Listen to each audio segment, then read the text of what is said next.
ये कैसी आवाज है? चलती हुई बस में बस की छत पर कौन हो सकता है? मैं बस रोक कर देखता हूँ। ड्राइवर बस रोक कर उतरता है। तभी अचानक से बस के ऊपर से आ रही आवाज बंद हो जाती है। ड्राइवर बस के चारों ओर घूम कर देखने लगता है। अचानक ही ड्राइवर के ऊपर एक बिल्ली कूद पड़ती है, जिसके कारण उसके मुंह से एक जोरदार चीख निकल जाती है। ड्राइवर दौड़ते हुए वापस से बस में चढ़ जाता है। क्या हुआ? क्या था बाहर? एक बिल्ली थी, वही बस के ऊपर घूम रही थी शायद। आगे बढ़ते हैं, आसपास जंगल है, यहाँ रुकना ठीक नहीं है। क्या कहा? एक बिल्ली थी? बिल्ली के बस की छत पर चलने से इतनी तेज आवाज नहीं हो सकती। बूढ़ी को अपने आसपास कुछ असामान्य सा घटित होता हुआ महसूस हो रहा था।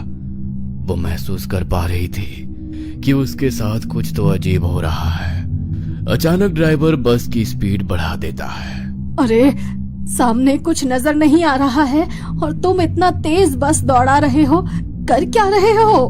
बुढ़िया की बात का जवाब दिए बिना ड्राइवर घूमते हुए एक नजर बुढ़िया की ओर देखता है और एक बार फिर से अपना पांव एक्सीलेटर के ऊपर रख देता है। सामने सड़क पर एक दोराहा नजर आ रहा था, जहां से सड़क लेफ्ट और राइट दो डायरेक्शन में डिवाइड हो रही थी। ड्राइवर बस को बाईं ओर मोड़ लेता है। अरे, कैसे ड्राइवर हो तुम? किधर मोड़ लिया बस को? ये रास्ता जंगल की तरफ जा रहा है। नए नए भर्ती हुए हो क्या? रास्ता ठीक से नहीं मालूम? अरे आप आराम से बैठिए ना, बार बार क्यों टोका टोकी कर रही हैं? मुझे पता है कि अपना काम कैसे करना है। इस रास्ते पर ट्रैफिक कम होता है, कोहरे में इधर से जाना सेफ रहेगा और ये शॉर्टकट भी है। आप चिंता मत करो, थोड़ी देर बाद ये आगे जाकर उसी रास्ते पर मिल जाएगा। बूढ़ी को ड्राइवर के हाव भाव काफी बदले हुए नजर आ रहे थे।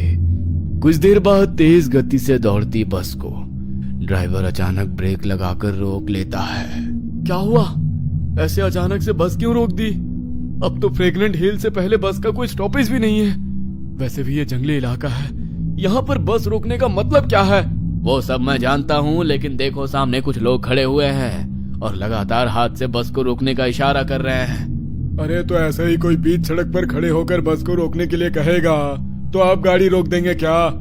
इतनी रात को ऐसे ही बस रोक देना मुझे तो कुछ ठीक नहीं लग रहा। आप दरवाजा मत खोलिए। ड्राइवर साहब सही कह रहे हैं, सामने 3 लोग खड़े हुए नजर आ रहे हैं, उन्हें मदद की जरूरत हो सकती है। ये इस रूट की आखिरी बस है, अगर हम उन्हें अंदर नहीं आने देंगे तो शायद पूरी रात जंगल में ही बितानी पड़े। ड्राइवर की बात सुनकर बाकी की सवारियां कुछ नहीं कह पाती और ड्राइवर बस के दरवाजे खोल देता है। बस का दरवाजा खोलने के बाद 3 लोग बेहद धीमी रफ्तार से चलते हुए बस में चढ़ जाते हैं। ये 3 लोग जब बस के अंदर आते हैं तो बस के अंदर बैठी सवारियां उन्हें देखकर बुरी तरह चौंक जाती है। बस में चढ़ने वाले 3 लोगों में से 2 ने बीच वाले आदमी को इस तरह से पकड़ा था जैसे वो शराब पिए हो या खुद से चलने के लायक ना हो। वो सहारा देकर घसीटते हुए किसी तरह उसे बस की सबसे पिछली सीट तक ले जाते हैं और वहीं जाकर बैठ जाते हैं। उन तीनों में एक बात जो सबसे ज्यादा अजीब थी वो ये कि इस समय 1995 चल रहा था, लेकिन उन तीनों की वेशभूषा ऐसी थी जैसे वो 18वीं शताब्दी में आए हो। सर पर पौराणिक चीनी टोपी पहने होने के कारण उनका चेहरा भी साफ नजर नहीं आ रहा था। इसके साथ ही उनके बाल भी लंबे और बेतरतीब बिखरे हुए थे, जिसके कारण चेहरा दिखाई नहीं पड़ रहा था। तीनों नए पैसेंजर्स को बैठाने के बाद बस एक बार फिर से आगे बढ़ गई थी।